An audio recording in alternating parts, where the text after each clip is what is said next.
Hey there, doing a quick hits movie review of 2025's Wolfman. I know it's been out for about a month. It's a horror movie. It was supposed to be the big thing the weekend it came out, but it did not even open at number one. It's pretty much a financial failure in terms of it was supposed to make a lot of money. It's not going to lose a bunch of money though, because it's a low budget MonsterVerse film by Leigh Whannell, the director of The Invisible Man, which is really good. So the expectations of this were a lot higher than it turned out to be. It had a little bit of a production nightmare with everybody dropping out, kind of like the previous version with Benicio del Toro and Anthony Hopkins, and that just was bloated. It was overblown, and it tried to do the old style kind of Victorian aesthetic.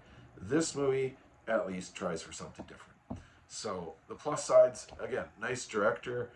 He tries to do things. He has meaning behind it.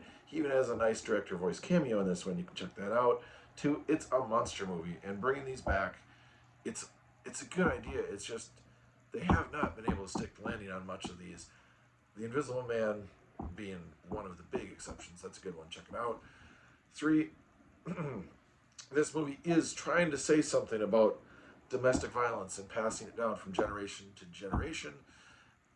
It just the way it's done kind of simplifies it. Um, a lot of that is that essentially most of this takes place at one location. Yes, there is part in the big city where they find out about this uh, food, yeah, woodsy area that they have a property in, and then they go there. That's in the trailer. It's not spoiling anything. But then the movie basically for an hour is there in one night. And by the end of it, it's like it's not going anywhere else. It's just this one night. It kind of paints itself into a corner. If you watch it, you can. I think that's what you're going to come to. That was my impression anyway. And then the other positive is the effect of the transformation uh, is actually good. It's what I'm saying is good though is that it's from the point of view of the beast. That is new. I liked how that was done. Kind of some flourishes of the rotating of the camera and the different colors and mutating of the sounds. I like that. It might have been overdone a couple times though. But like I said, the movie in general doesn't really work. It's not as much of a mess as the Benicio del Toro one, but it's still a very simple story. Like I said, it's one location. And the main thing I have with it is, in my mind, where this movie is going is very telegraphed. You know what's going to happen. Yes, again, that was sort of in the trailer. That's not really saying anything. You have to have a Wolfman. But in terms of how he becomes a Wolfman, who the other Wolfman is, that's kind of obvious the way this film is set up.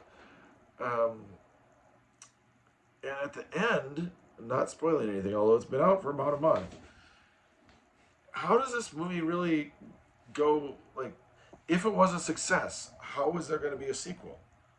Because it's set up that if what happens at the end of this movie happens, there can't be sequels. So I don't want to say it. Okay, spoiler, turn off. You probably aren't even at this point. But if the Wolfman dies and the previous Wolfman dies, how are there going to be Wolfmen? And it's kind of obvious that the original Wolfman like died after he passed it down to the Wolfman that passed it down, that then got killed at the end, in the way the middle Wolfman killed the original Wolfman. So it's like, if there's no more Wolfmen, how do we continue? I guess another remake or a reboot. I don't. I don't even know if I'd say watch this or stream this. It does have some good parts. It's just kind of an accidental misstep by Leigh Whannell. Maybe he did the best with what he can. Again, it has some nice flourishes.